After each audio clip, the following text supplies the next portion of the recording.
Hey guys, Marissa at kitchentablestamper.com. All right, you guys asked, so here it is. I've got an adorable little Santa marshmallow treat here. I got these at the Dollar Tree. Now, you guys asked me to do a box for the snowman version, but I went to 3 Dollar Trees yesterday and could only find the Santas, but they are the same size. And come spring, there will be bunnies if this coming year proves to track record for Dollar Tree to have the marshmallow bunnies. So this will come in handy. I'm doing my little Santa, but this will fit your little snowmans. Just switch out the colors to a wintry palette and maybe some snowflake die set here, and you'll be all set to go. So for those of you that requested this one, here it is.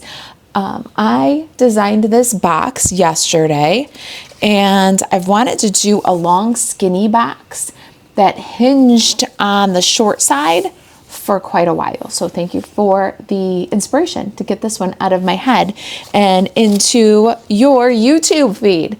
All right, so these are my treats. I got these 5-pack chocolatey covered marshmallow Santas at the Dollar Tree. I've seen snowmen's in a blue, kind of a blueberry bushel almost package with a snowman on. And in the kitchen table stamper pantry over there, I have last year's bunnies. So it's a cute little box. Now the box is 3/4 by 4.5 by 1 3/8 when it's all done. If you find other things that fit, let us know. All right, so we're gonna start with a piece of real red cardstock, and I've got my template. The picture of the template will be on the project sheet on the blog with the supplies, instructions, full color photographs of this project, everything that you need to whip up a couple of these here at the last minute. It's also a super simple project, no coloring, no fussy cutting, just nice and easy, quick project. All right, so we're gonna get our Simply Score tool, pop this in on the 2 7/8 inch side, and we're gonna score at 3/4 and then score again at 3/4. Now we're gonna go to the 11-inch side and we're gonna score at 1/2, 5, 5 3/4, and 10 1/4. This is a really super simple box, very easy to change the dimensions of this. The concept, the way that it folds up, the way that it comes together is a very handy concept to master. Maybe I'll work on a couple of other sizes of this box, this kind of box style in the new year so that you can see. We'll do a series of this style of lidded treat box. All right, so we've got all of our scores. Let's work them with the bone folder. All right, very important here. You have a 1/2 inch end and you have a 3/4 inch end. You want the 1/2 inch in your left. And we're gonna go ahead and cut out these rectangles in the corner. So we're gonna cut an angle and then a deeper angle. And that's what we're taking out. Same on the other side, cut an angle and then an even deeper angle. And these are our tuck flaps. So now we're gonna move to the center, and on this long rectangle here, from the 1/2 inch side, you're going to cut a little angle on the glue tab and a deeper angle on the big rectangle. You wanna make sure that that's on this end with the 1/2 inch. All right, then for this glue tab here, continue with a small angle and then just cut off the score line because this is the outside side of your box. You want that one nice and straight on this long rectangle. Skip down to our last one here, and we want it nice and straight on the rectangle, which is the side of the box. Then we're gonna trim a little angle on the glue tab, and to keep everything really nice and neat on the inside, we'll do a small angle on the end. Now we're gonna repeat that on the other side. So we'll, on this big rectangle, cut a nice deep angle, and then on this square, cut a small angle, and then a small angle on the other side, and straight on this long rectangle. There's our little glue tab for the center. Back to the bottom here, straight along, cut off the score, straight on the rectangle under my thumb, a little angle on the glue tab, and a little angle on the end. All right, that is our box. Let's get some tear and tape adhesive and put it together. The adhesive goes on these little trapezoid glue tabs, all 4 of them, and I tend to use a lot of adhesive here. I like to make sure that these corners are stuck down because we don't want our treat getting hung up on it. We don't want the tuck tabs of the lid getting hung up on it. And it's a little bit less likely that that will happen if you work on getting some almost edge-to-edge coverage with your adhesive. You can use your Nail Plus on this one too. All right, so we're gonna remove all these liners. All right, and then we're gonna assemble. All the tabs go into the bottom of the box and the lid is free. So bring up, make some nice square corners. And then same with the back of the box. You're gonna bring that in to the bottom and square up the corners. So now you got a nice long treat box with the hinge for the closing box on the right end. Pretty cool, huh? All right, for designer series paper, I'm using the Take a Bow paper, and this is a great one to use up scraps. This is 1 1/8 by 4 1/4. And we can pop that right centered on the lid, nice and easy. And then I'm gonna get a 1/2 inch circle punch and make a little thumb notch on the long end of the box. So it's kind of nice with a circle punch here. You can turn it upside down to the outside and then just put it all the way in and then center it right to left. Not too bad for a girl whose eyes aren't on center. All right, now we can add our cute little Santa. He's so cute, don't you think? All right, pop that in. These guys just tuck, nice and neat. And it's time to decorate the box. Now, I'm gonna be really straight with you. It's Christmas time, and you guys know it, because it's Christmas time for you too. So I am going to show you what I've got here.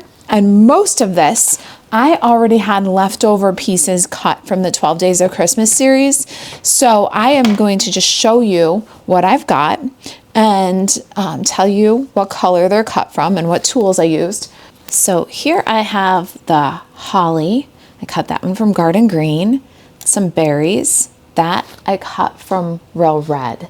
I'm using the Reindeer Fun Dies for this. You can bundle that up with a Reindeer Fun stamp set and save 10%.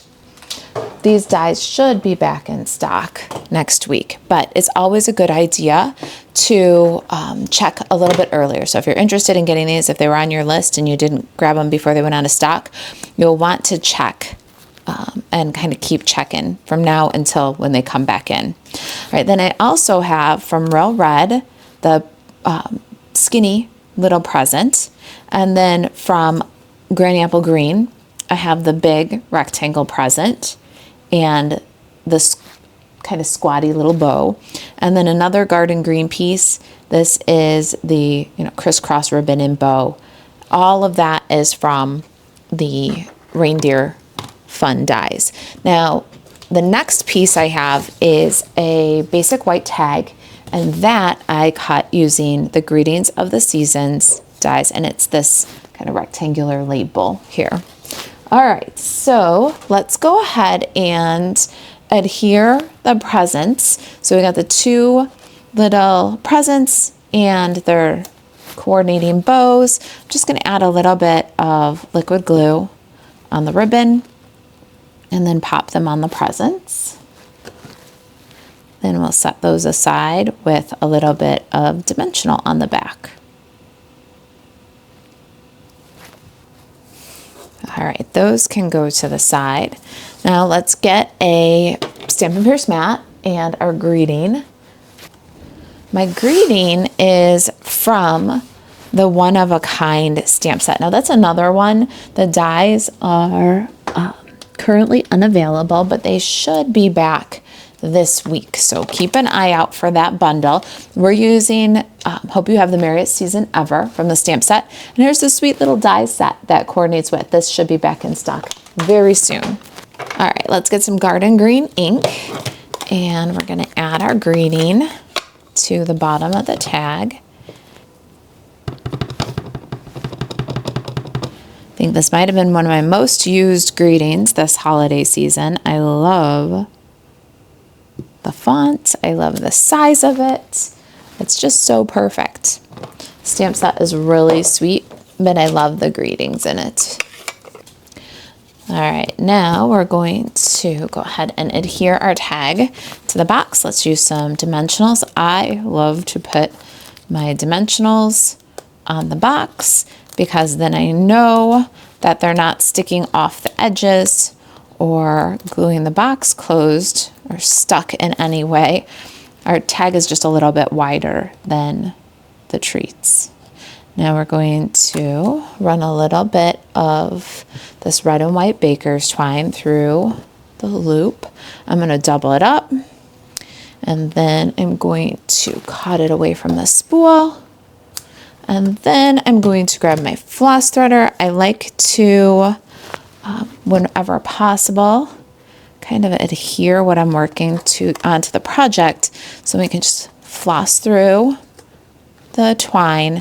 And then we can tie a bow, and while you're tying your bow, you can hold down the box, and it gives you a little something to like have resistance against instead of the baker's twine just kind of flopping in the air as you try to tie a bow, or the tag twirling and the twine dangling, and you don't get any of that because it's secured down to the box and you got a little something to work against. All right, now we can cut off the excess. So cute. And I'm going to bring my holly in here. I have a bunch of them from another project where I was cutting off the largest leaf. So I had a bunch of this. I used that on my portfolio project, and then I had a bunch of these left over. So I'm going to use 2 of that largest leaf cut from Garden Green. And the first one, I'm going to put on a mini glue dot, and then I'm going to slide it kind of up behind the bow and adhere it right to the box. And then this one, the second one, I'm going to take a mini dimensional, pop that on the back, and I'm going to put this one right up against the ribbon and adhere it to the tag. We can remove the liner on our presents. Look how fast these are, you guys. We're almost done. These will be a fun one for you. Go out to your Dollar Tree. If you find the snowmans, just change this up to blue and use that snowflake from One of a Kind, and you'll be all set. And if you find the Santas, then use this color pattern or palette, and you'll be all set with some really fast, really cute. One for everybody in the office, or one for everybody at school, or cute little table favors. There's my holly berries. I'm going to pop them on the knot of the ribbon with a glue dot, and that's it, you guys. Here's these little treats again in case you're going to go look for them. If you've got any questions about the project, you can email Marisa at kitchentablestamper.com. And to shop Stampin' Up 24/7, buzz over to marisaalvarez.stampinup.net. Thanks for watching. I'll see you after Christmas. Happy holidays, everybody.